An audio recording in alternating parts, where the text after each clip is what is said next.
This is Jacqueline Roberts here to talk about the legal aspects of teacher evaluations. In the first article that we read from the National Education Association, they gave an overview of the Every Student Succeeds Act. So states now have the power over their educational systems, not the Secretary of Education, including teacher evaluations and effectiveness. States must develop a wide range of factors that determine educator effectiveness and not simply test scores. Academic achievement is considered, as well as educator administrative evaluation tools, professional development, and a system for determining the quality of evaluation and supports. The Act does not interfere with current state and local laws, but the association can provide input regarding evaluation, even in non-bargaining states, which I thought was interesting. Evaluations should be created in partnership with teachers and therefore should also be meaningful. They really want teachers to buy in. The NEA did note that there was growing evidence that says linking teacher effectiveness to student test scores does not improve teacher effectiveness, which I also thought was interesting. Additionally, evaluation systems must be adequately funded to make sure that it is fully developed and teachers are trained in the process before it is used in any high-stakes decisions. The second article that we read, Teacher Evaluation Heads to the Courts, gives an overview of some court cases across the U.S.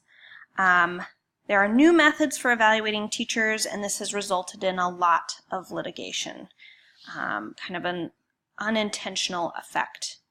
The article looked at a total of 13 court cases that have taken place across 7 states. 5 of those were completed court cases, which took place in Florida, Louisiana, New Mexico, and Tennessee. Lawsuits were filed for reasons such as tying evaluations to student test scores when their subject areas weren't part of the standardized testing, such as art or music, as well as tying teacher evaluations to tenure and pay.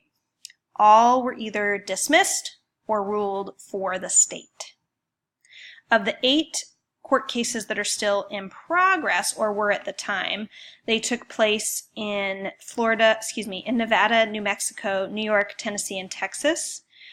These lawsuits were filed for reasons such as timing as to when the law took effect, for flawed or incomplete data, which was the cause of poor teacher ratings, evaluation systems not taking account poverty, and evaluations only accounting for some of their students' test scores. For example, one teacher said only 10 of their students' test scores were taken into account rather than all of her students. 5 of these 8 lawsuits are pending dismissal.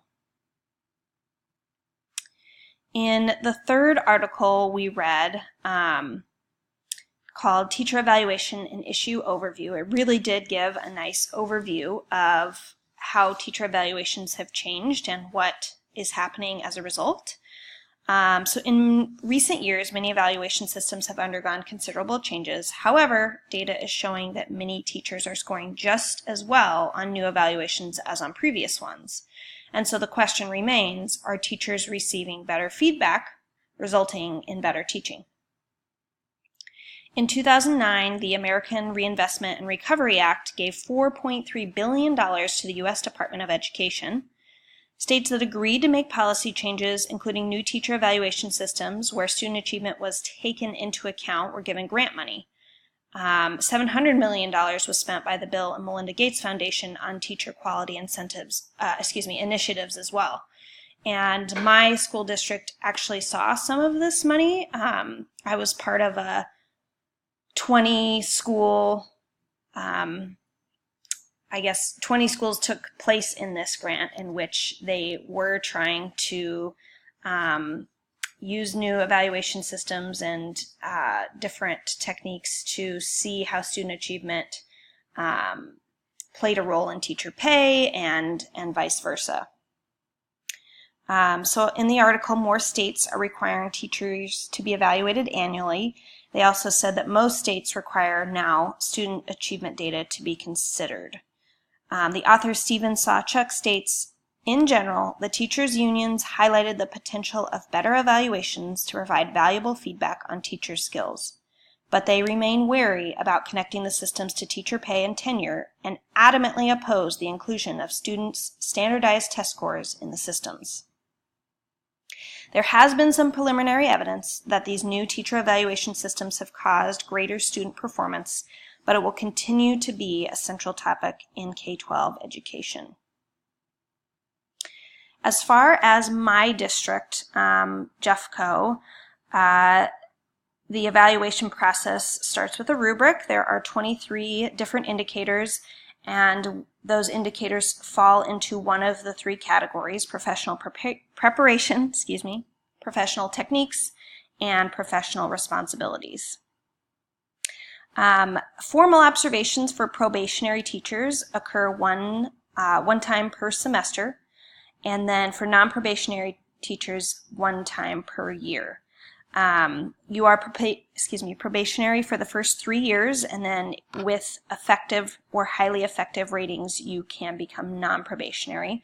Also, observations, there are informal observations as well, where the evaluator can pop in for 10, 15, 20 minutes rather than a full block.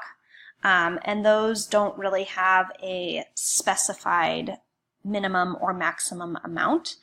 But in regards to the formal observations, they can be spur of the moment, so they don't have to be pre-planned. Therefore, you can, I suppose, request a prior conference, but it is not required by the evaluator. Then there is also, you can hold a post-conference, but again, that is not required until the end of the year when you have your final evaluation. Then you have to have a summative conference, but up until then it is not required, but the teacher can request it.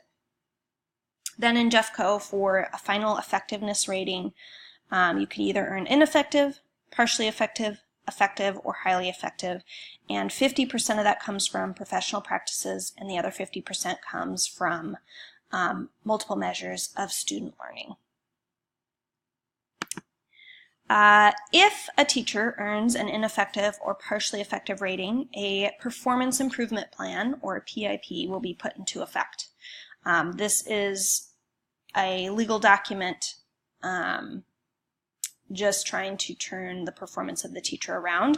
However, if a teacher feels that his or her rating is unjust, they can talk with their evaluator prior to final approval. And they can also talk with the Jefferson County Education Association to see what their rights are and see if they can also turn things around. There was a court case in 2014 where a group of educators sued Denver Public Schools, alleging that their rights to due process were violated. According to Melanie Asmar of Chalkbeat, some of the teachers had lost their positions in schools and failed to get rehired by a principal within a set period of time, which led the district to put them on unpaid leave, a move the teachers argued amounted to getting rid of them without cause or a hearing.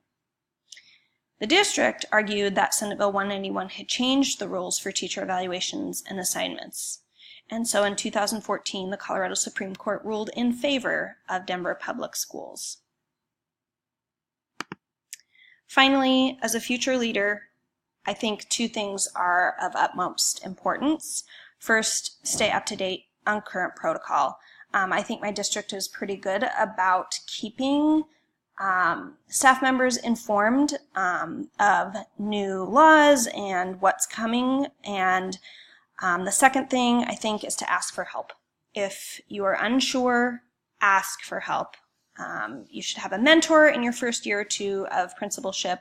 You can always ask in Jeffco your area superintendent or your superintendent. And also, really, you could ask other principals, your vice principal if you have one. I would say, if you don't know, ask, and people will be there to support you. Thanks so much.